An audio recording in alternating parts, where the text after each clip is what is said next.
mas não vão desestruturar uma função ambiental de uma área, por exemplo.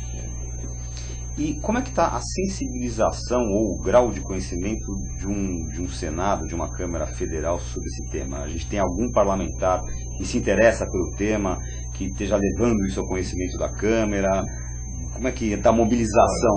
Do ponto de vista federal, acredito que praticamente nada.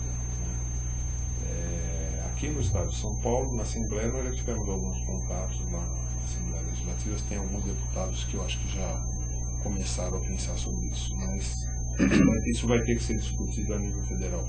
Tem alguma entidade, o Secov, alguma entidade que defenda isso, ou mais alguma entidade que esteja tomando isso como plataforma? O Secov é quem tomou isso aí como uma plataforma e nós temos defendido isso sempre que possível, temos lutado para que isso se desenvolva, porque nós achamos que o futuro é esse. Quer dizer, se nós não planejarmos a nossa megametrópole, nós vamos ter problemas sérios no futuro.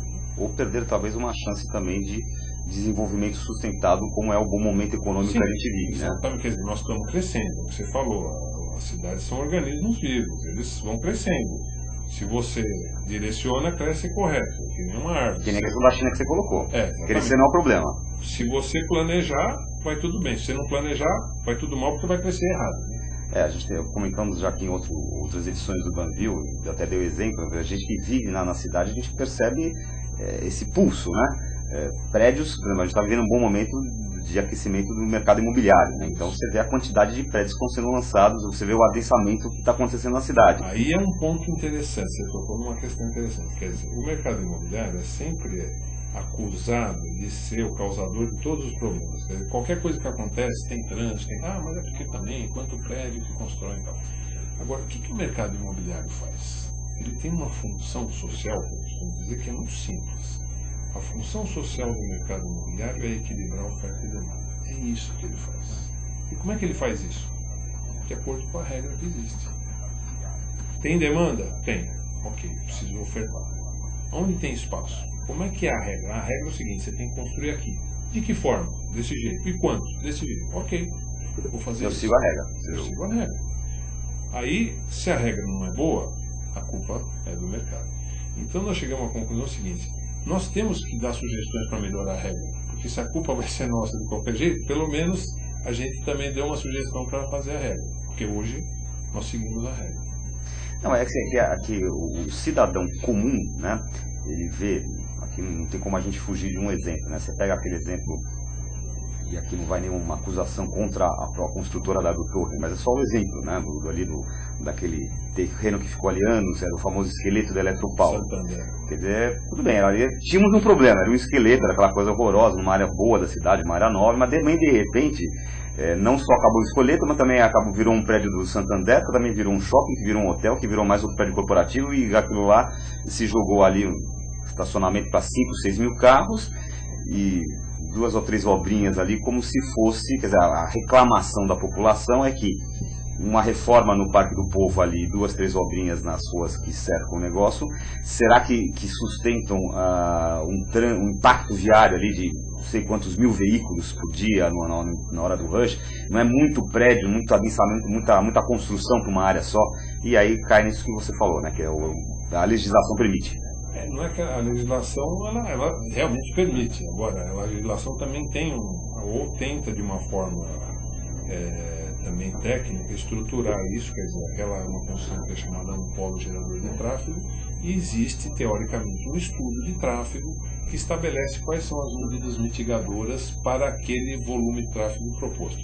E aquelas obrinhas foram vamos chamar de obrinhas que foram as que foram executadas lá para minimizar o polo gerador de tráfego criado. Agora, talvez a gente precise efetivamente nos aprofundar melhor nesses processos, porque o mercado ele quer saber qual é a regra do jogo, né? O que está acontecendo hoje é uma coisa interessante, que é a questão dos estoques para construção na cidade. Quer dizer, hoje a gente tem um plano diretor de São Paulo, um sistema onde você pode construir acima do coeficiente chamado básico por um mecanismo que chama outorga onerosa. Quer dizer, as empresas podem adquirir do poder público o direito de construir num coeficiente de aproveitamento básico até o coeficiente de aproveitamento máximo que é definido por cada zona. Só que para cada distrito da cidade tem um estoque máximo de metros quadrados a serem adquiridos. Esse estoque se extinguiu em muitos distritos, então você não consegue mais viabilizar os empreendimentos. O que as empresas estão fazendo para atingir aquela função de equilibrar a oferta e demanda? Elas estão procurando equilibrar esta oferta em outros municípios da região metropolitana. Isso é feito, quer dizer, o equilíbrio é conseguido, mas o efeito colateral disso não é bom para a cidade, porque as pessoas vão morar lá, mas continuam trabalhando aqui.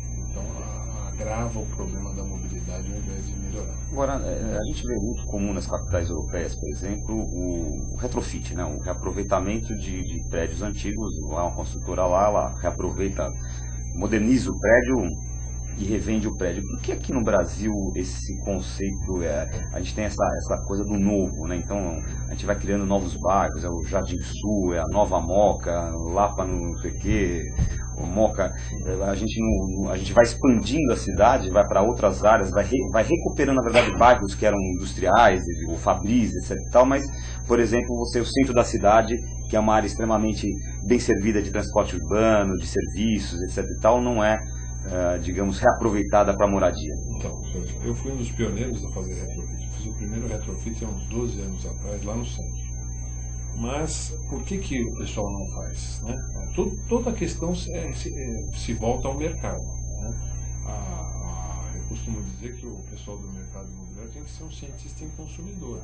Eles vão atrás do mercado. Eles querem equilibrar a oferta e demanda, mas tem que ter o mercado de acordo com isso. Então, por exemplo, por que você vai preencher bairros periféricos industriais? Por causa do preço. Você tem locais onde o preço ainda está baixo, você pega, faz a conta. Pô, aqui eu consigo oferecer uma unidade a um valor que o pessoal compra, então você vai para lá. E por que não faz no centro? Né?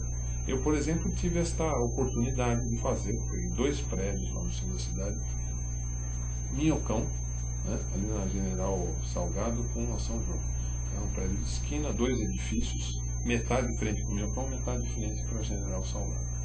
E eram duas irmãs que o pai deixou de herança e o prédio ficou, ele alugava os apartamentos querendo deixar uma renda para as filhas, mas teve uma época em que a lei do inquilinato era complicada, o pessoal não pagava, bom, destruí o prédio, etc. Eu acabei comprando muito barato e vendi, fiz a reforma inteira e consegui vender muito barato. Foi um sucesso, porque eu vendi muito barato e eu comprei barato e deu certo. A conta também fechou? Fechou a conta. Agora, o que acontece lá no centro? Lá no centro, depois eu fiz um outro retrofit ali na 7 de abril, esquina para Ipiranga, era um antigo hotel, o Hotel Samambaia, né? E ali já começou a complicar um pouco. Por quê? Porque o preço já subiu um pouco. E lá no centro você tem um limite de preço. Né? As pessoas, em função da falta de investimento, embora você tenha uma infraestrutura boa, etc., falta alguma coisa lá no centro, em termos de segurança, em termos de reurbanização efetiva, etc.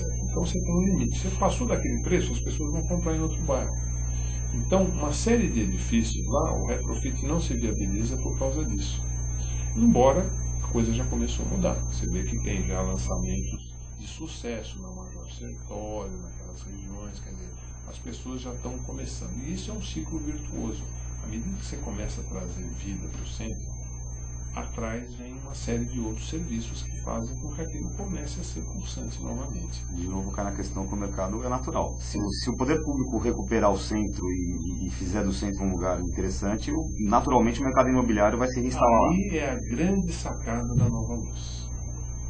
A Nova Luz, o fato do projeto Nova Luz em si, ele tem uma importância grande pelo efeito de germinação de desenvolvimento que ele vai fazer no entorno. Uma vez que você implantar aquilo, um núcleo interessante, importante, todo o entorno vai ser contaminado positivamente. Okay. Nós estamos conversando hoje com o Cláudio Bernardes, que é vice-presidente do Secovi aqui de São Paulo, e agora eu vou chamar o Caetano aqui para fazer a participação dos internautas. Arnaldo, se quiser fazer inclusive mais de uma pergunta aí. Eu vou fazer aqui dois. Tem bastante coisa aí, né? Sim, tem comentários e tem uma pergunta também. Eu vou fazer os comentários primeiro. Primeiro agradecendo o pessoal que está participando, o engenheiro Carlos, o Marcelo Soleric, o Bonzinho, a Ana, o Adriano, o Souza, o Fernando, o Roberto, o pessoal que está interagindo pelo Twitter também. A Ana disse o seguinte, quando o Cláudio comentava sobre o mercado imobiliário, ela disse aqui: na região onde eu moro, esse mercado imobiliário está acabando com uma área de mata maravilhosa e com uma biodiversidade incrível. Eu acho que é culpa do mercado imobiliário, sim.